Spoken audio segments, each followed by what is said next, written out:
kushamu. Therefore, we are planning that to need health center for. Yeah, health center for ya mwizi. Eketa kumalisa msenteji sireje jirechi? No. Actually, there are two entities.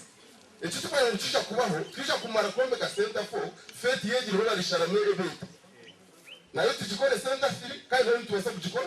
Kwezi tuwasa kushara mama gombora, tuwasa kuretinga tawe mikanso, neji negosa kujanachi? Kujana kwa, so a center for, hii nikakwata menchi, ninga tirijile kuya heji, no. Ejabi tukumbika ha, no kuchira mkujake na ukujanachi, na ukubita. So center for ni kwa yijire, kwena mwa nyamwizi tuwa makwemanya, tutungirwa liro, omyaka iri kwisha, kai mwesikango iri rwa rato myaka, hapa omyaka ijinka, emyaka nkesha tuetane kuzaniza kwembe kwa rijireki, kutero mwene kuliyete jano mura alimanyi, therefore tingo na ngulete mkonfioni, bakastama wakolechi no. Nugomwe wembezi, nobu journalism wa NRM, government na ilimanya, igwaro negi ya president, abantu wa mwizi mwene chizibu, ulizoa nite tuku mwenye wale ziku vita, nugomwe mbukitu wa wembeza imasiti mno, nyoko mwe wembezi sizo chukine kachuro ndoromu jirachi, mbazi. Tukataha mizi, enkubiru na mwenda bakashomba jitina, tikajizirachi, tikayu. Amashanyara zaga kumukuragisha tukagatandika, rukumi rwenda, omubiro gwa hona rabiri akatega ngutu atugama jirachi, nihoga jizirachi, nihoga ijira mwene tugereza. Therefore, tu ne kumanya ngo bitu ya government buto ebiwaro nko bishire dokatalia esente bakatem project za World Bank nibenda kujyombeka irwaro nerwa rwanditse ngenda kusoma president kugira ngo akatsupport nicyo tukumurondera ebyeye tuguze munawe ngo kiri kushaba wembezi umurimo kwitwa yembezi turebe cyite cy'abagiraki cy'abantu nicyo mukutorondera muturebe imbere twarondera ibizireki ebichire so nande ko shobora byo confusion center for na center for kandi center for te kuza kurugaho neza kurombekwa ejireki ewe so cyitukushaba abakozi at center for yamara kuza mu bintu nebi by'abakozi tibikuza kuri ako neza amajugano ba doctor baza kwija amasharifu akatunjire turoni tureta mizi so bitinza kugiraki so ni mumanye rights zanyu mumanye na government yaje cyo kubakorera tinjo mission tunguka mu bari munonga Ogira konsangi no ija no tero mujinya no simura abuko bakwijegira akwa kuje ko kushimisi kandi nyowe kinizo ngo mwizi nashanga mu kizubu icyabashaho ubutakora ku rugi nashanga mu kizubu cyaki cyabashaho ubutakora ku rugi kandi nyowe ya trained administrator and technical nyimanye cyo gukora abo kuba nyimanya na no kuchukura noni mango kizube cyo kandi retwa ba in charges aho kuba kana shiromu ukamanya ngo utakora muri kizubu cyo batire in charge so nabanza kutasoringa na ba in charge na fakti ba in charge bashatu una shangira aha kana shiriho na tarika kumontaringi waro na shanga na watakufa nyonka bini tunga report akuruga ari in charge ari kungambira tumukuze nankata kukora atumukuze nankarya kunka report atinstuga na instunga complaint nshinja namuntaringa ati impendera muhire bara kunka cyo mushumbi uwunkhe baraha umukashesha kiraka mukuzi asikinga transfer neyo gaba byona nyine bwino aho kubandi administrator ni kwandika so umfutere baraha ashumbaga mukuziba mu transferring bareto ndisho ubundi bareto ndisho ruwasi nawe cyumutere bara nawe ashumba ashika kuri aba mu transferring rwakasha nawe mutere bara nawe agenda bamuha transfer agenda aha muheru kawo kanyeta yasamuninge barangina yasamuninga aho mwizi nagikora get that is has to reach nagitabasha administration akasamuninge barangina tuwapia kureba bwinshi ni integanisa abakozi kiyabiraza kuba postinga abandi bito twazamwaga gwachi mwizi kuba barangina tarahunda tire baraha urya unda tire baraha wena arageze icyo kizubu cyane eki understaffing eri woro kabeje bari abakozi 11 kunkataraho 12 umuri 12 mukaga nibo bakuragura no supporting abashaka so mwe kunoja ngo bari 12 cyakubire ko umushanga atari umukozi apa abo kuba kandi ibyo byona reporta zine nimpandika ndukushaba abakozi understaffing negarke ekwanta on the other side of administration in the sub-county chief we kumborreji there are 5 parishes in a parish chief babi umwanya gwa batanu reporta zimkandikira kabunzini tunakiyenyere ba parish chief batanu okumuruka kabe gwine parish chief wakundetera reporta tanaza hirwaro nashanga abakozi batari reporta ngiki reba acting arundiro wagamba akigambo cha live ekyalivu abashaho abingi areas zone kwine hari umushaho umwe hato umushaho umwe respecting umushaho umwe ukumana kwiga health unity ya kabiri no expecting nawaza kumaha health unity 24 hours echo noreba by nature zukuru tikubasika ndahandikire kugira ngo aba staff babongere kungaranye ni mategereze response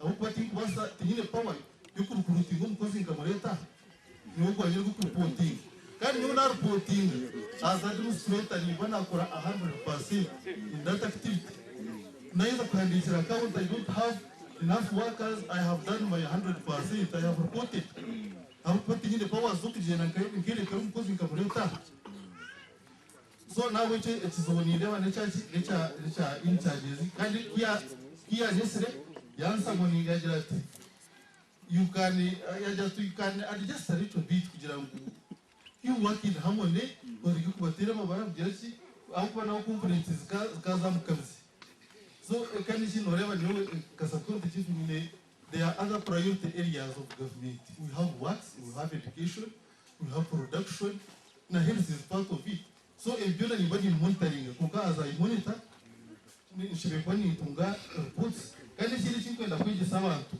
government iri mukono yitu structure government in the structures nunji LC1 chairperson councillors LC2 councillors LC3 councillors LC even na 5 omurbo gwanyu warabahirwa rugero kashanga kintu ekitakushemeza ijuru reporting kurota reporting yo chief reporting wa chairman councillors twatu y'umurukiko oshimwe kwano ijarongera muruka wine councillors babiri abo kika gombora councillors shimwe kwa ni reporter irwaro rya mwizi abakozi bakora nagata gukora ibyo ndimushimwe kwa ni leta tukutegereza urukiko tukutegereza Dr. Diana Gwargi Kampala ayijapa ebi tumushimwe kwa ni leta bachiya person ba LC2 muru LC1 hatubatangira kubahereza kasimo ibyo nibyo kubahera akasimo mu mwije mu monitoring y'ibyo government ititwe abatireho tubyakire tubutumu ukora so nicyo tushimwe kuba tukora so ni wasima kandi ekeji incidence yabireho yiza akamonitoringa akashanga abashaka batariho of course nanye kina kitungire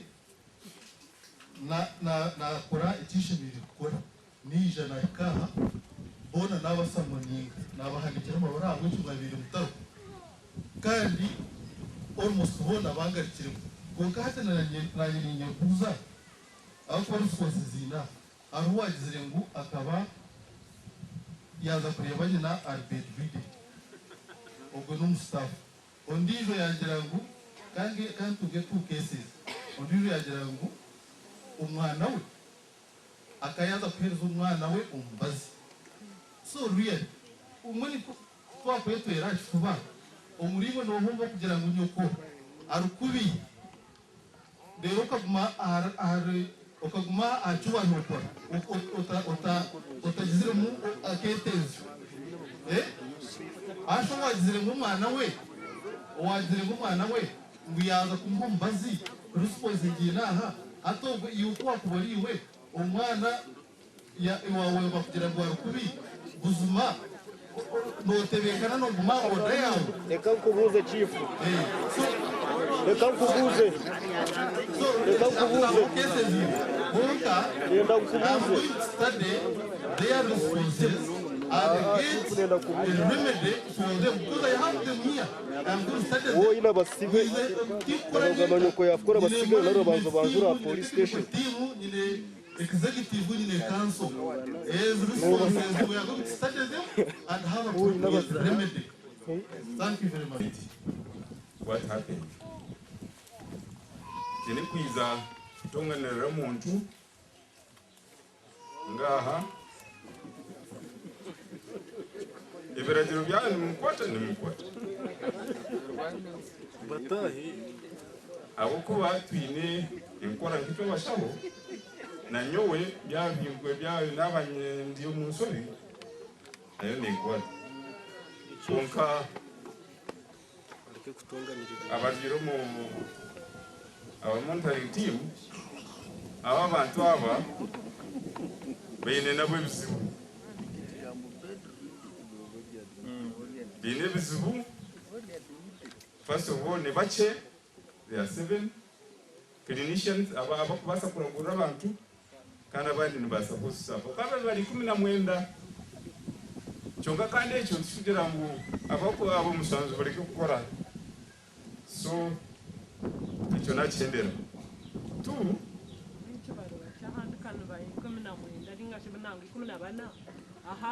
boni bachi madam twine omuli district abashawo twine half of what we want. Twetaaga abasawo 56 twine 26 kandi emyanya nizo ine services ezokuleba mu ziri kubasa kuba hatona weneka kuragura abasirimu kuragura aba PMTC osanga ngo yemwe abo kuba services ziziriho nizetaga abantu bingiho so tokaba dividing average ngwaso wa basi ezabakuno batarenda muri service ekyo ncho kuleta abantu bamwe basanga bamwe bali 12 abamu nyanye lijo bali mu 8 like that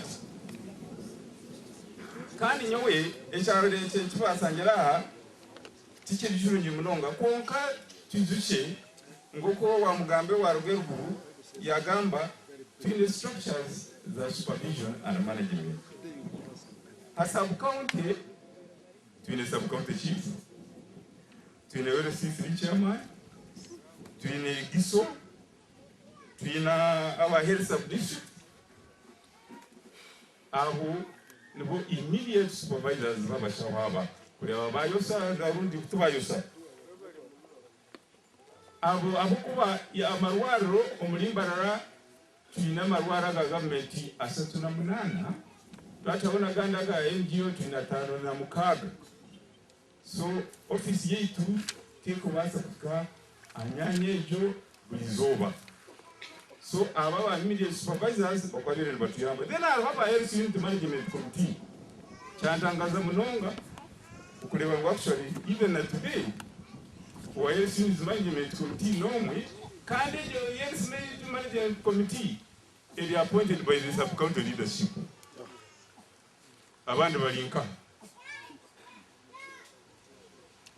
aba nabo bakwabira batuyamba wa Dr. Diana kwa bagambire nyewe I have had problems na ba clinical officers moreover kumanya batende kwa bata konga in terms of management kabasanga baje problem madam. So what I have done nyango improving the services no go kureba wa muri tables the Ministry of Health mbara scoring high nareba nti it does not necessarily need to be a clinical officer kumuha management position madam. Nicho kusanga in fact some areas in Usanga nurses are doing far better, especially in Izima Banas. Banas never antupa ba managers ba madam. Nareba nti since it is not an appointment by standing orders okuba in charge nyokando ndo muntu akubasa mbere wona atawo akolechi akuru mu gwa in charge nicho yarebera ko musigazi muto kandi ari clinical officer no when atiriho nka caretaker as an in charge. I did it out of good faith, out of good intentions to uplift the standard. then it's unfortunate. Tano gomuntu anyakutorokere watoroka. I couldn't appoint him an in charge because his track record has been not one. It's not been good. And what was he waiting to be dismissed?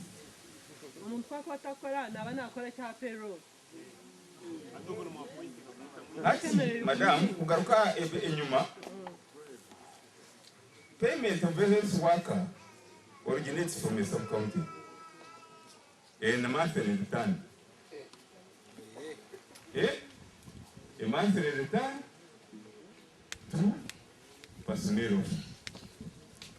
Can you talk about in a strong system that would be easily detected? When I show? Yes. When I want to come big chief, can it around? No, Center for Center for, come on, Gamba. Development is a process. The Center for no building up theater, building up, building barito equipment. Tukaronda bashaho mu district yo nambara kule to mushaho ba doctors no walugamba nyango kiruka ya jeno mu hira project abashaho babura kuleta hayabura kuonka tukatira amasiko ku ministry ndi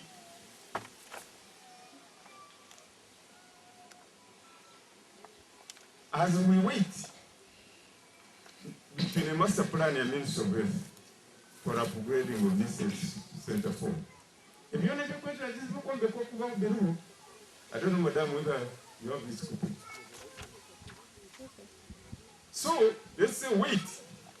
You know, I said wait. Hapuwa kabayo mbechile kulia. Najirantibe Zimbi. I wrote very many letters to the sub-county leadership. Even Najirantibe Council, Ndebe Zimbi, to Semerio Siskara. Can't take a muntu, Agmena Verevera, Nangonu Chararemu. By by cleaning the compound as we await this master plan. As we await this master plan, and that's what we did. Tuatungana Center Buche, Boku Manchereza, this is maintaining those two buildings until this is 20 as far as this is 2011. It's not very far away. Tuajangwa maintaining Umanya, very friendly master plan. And good enough, I think it's about to materialize. Yes.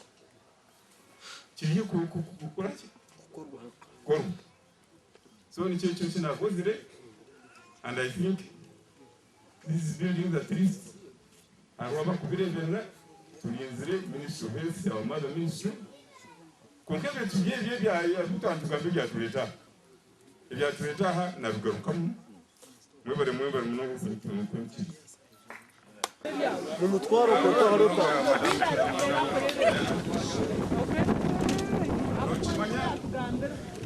Structure wise, after the requirement, ashema kuragura ninga tashema kuragura abandi abarwire mshi kandi kuko kushimanya mukoma wanje aho ni data shift nabaza kuragura abandi na yamba abandi yagira manyo mu kugamba kwe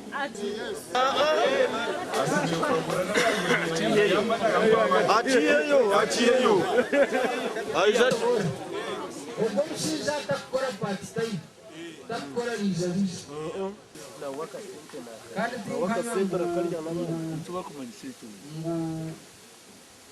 na moja watu kwa kumarokwezi batagurira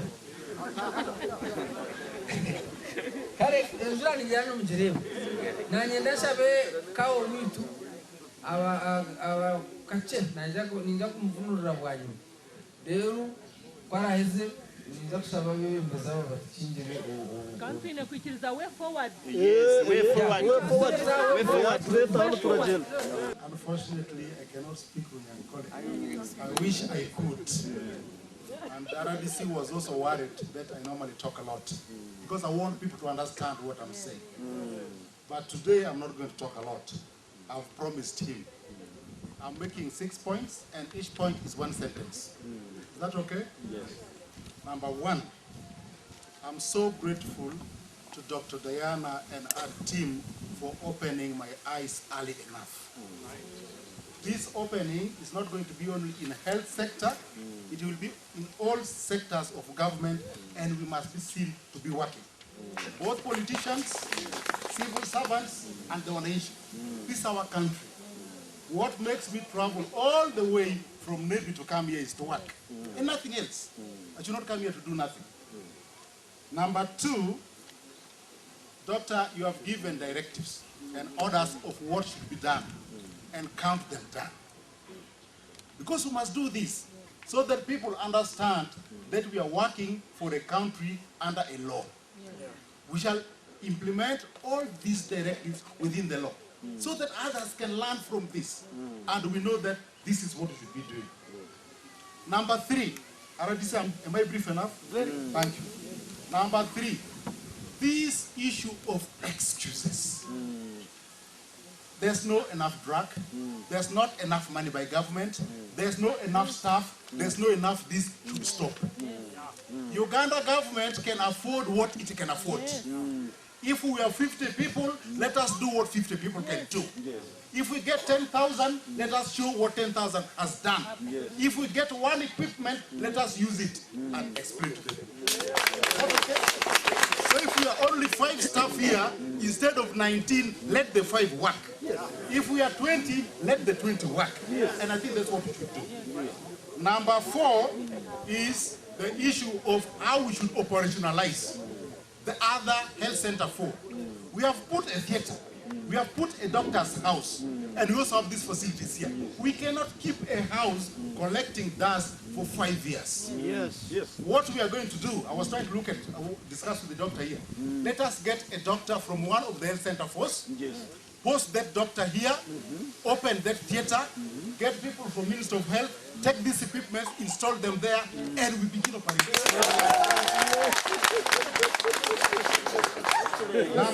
Number 5. Number 5. We should not work with the sympathy to anybody. We are not here to provide sympathy. What we are supposed to do is to serve our people. I've been to very difficult places. When I was coming to Bara, I thought I was coming to heaven. I'm not impressed with what is going on. In our schools, in our health centers, on everything. So we are going to work. Anybody who does not want to do his work should leave and go. Anybody who doesn't want to work should not apply to join us and work. Who will build Uganda for us, if not ourselves? I think that's what we should do. Then, lastly, using public resources.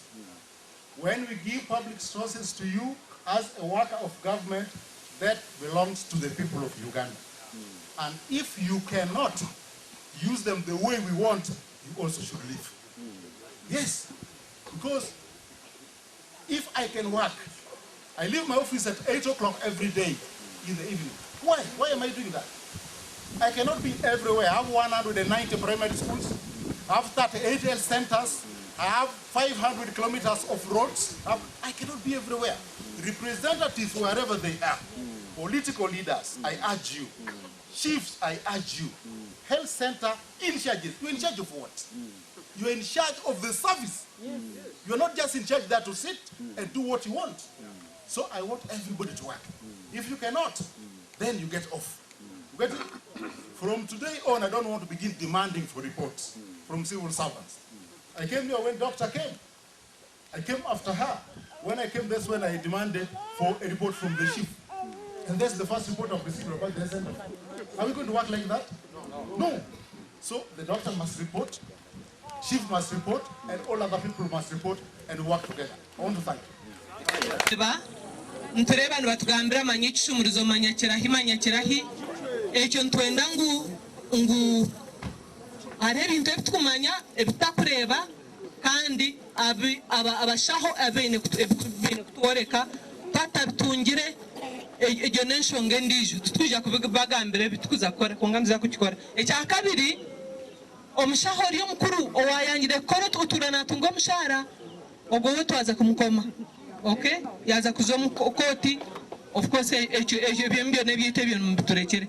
Ekyakashatu ntwenda ngu kubera abasharamu kaho kwara yagira ngo nubaza kureta mushaho twantwenda buzimazi makuru y'abataka tungire wodi yabashi equipment bazigenda bakazitwara mu theater kuriya bakazitaho bakasetinga district etuhereze priority nangwe te wode mwe kuriya rero center tandike kora nangwe na theater okuba gyombekire nkagireba tabarajombekire mu buryo bushikire konka tubasa kuguma ntugeza aho ntufokozesa kutyo barija kandi bakaronda sente zindi rero bakagihugura rero bakagyombeka obundi abo kuba najyo kuba gyombekire nakyo nicyo kutangaza ejo nayo nkagireba konka ebyo nkabigambira bakuri abantu ba supervising ebyo tubyanyu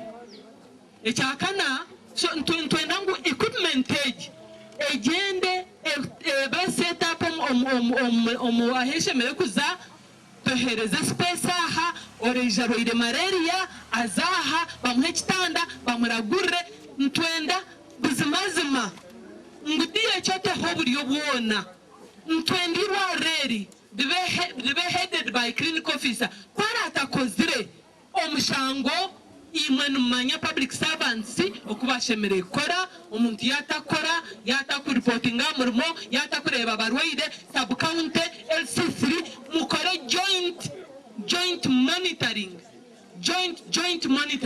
monitoring ahandi mu district ezindi eyambere nekora joint monitoring numuimuka nkaka chiko numugira ngo hati ntuza kurambara amarwaro mugongoro katugende tutabagambire tucyeho shahina kantwenda kureba noho kureba umuntu abarwaire mucyandike mukore report mu bitombo handike mwareba omukashesho bundi mugarike muje mutabararikire ebi byo kurarika ngwenu nkabibi nkureba bakuru banje koko ministry bakora ngwenu okweza kurukwijabiro bibiri ntija kubaturyaha ntija kurambura rero abantu bona resetting n'amatayi nakirero oshanga abantu bari oko tiyo monitoring mwana wenda kumanya kugenda mesho iwe gwanka nkenjurege yago otaraga fokwija hashamwenda orwakatano shishika odzomwod no horkura abarwaire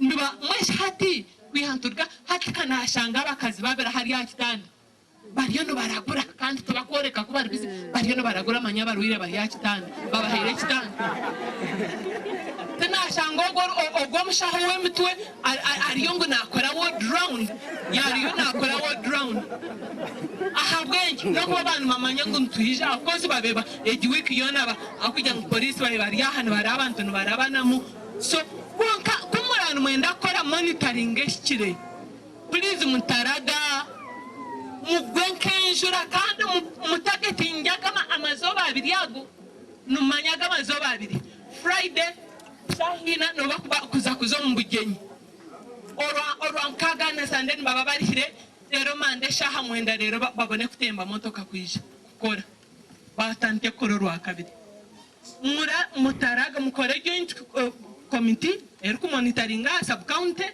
kandi tamarwa rogonga namashomero nebindi bantuma government kanetweke sente nyingi bantuma kanetweke sente nyingi ko kamazima tukureba kibuzu gukora twabeshengereza ebe bintu nebyanyu nyotin politician honorable guningira ko araze kubagambira nawe nibyari abagambira bwo nawe n'umusasa nibyari kusiba kuriya natero rwari nagamba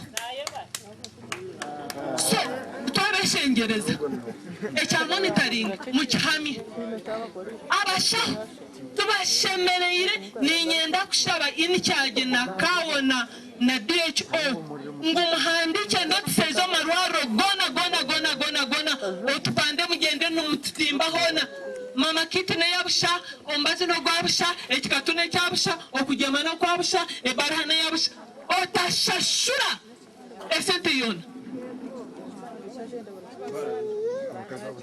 otashashura abo narashumanguzi abakubasha wasente omuntu weja kuriyo inesente wanozo mu clinicaria mangu bakora hoshashura konka kugira ngo ejo mwiri wa government inesente tine buriyo bundu bwone wejaha kuvoba kuyanga na habwecho omuntu yaba tine buhereza atakubasa kwa mbazi na kujya tunomanya mukayikuru ninga munyanyazi ombazi tugwine wejo bwirevi embaze tweireho ngweno gendo guronde abo kube abantu nibenja bakwijaha kandi embazi nimike yitwine ngweno gendo rondo mbazi ubwo gugure tutwine tukwikirizibwa nkaitabasha kutandika kutaninga irwareri nka supermarket okarete bintu kabitundra akavera nyabo akokizara ebweni nyine ya nyango nyine yaka eke 15 orete 15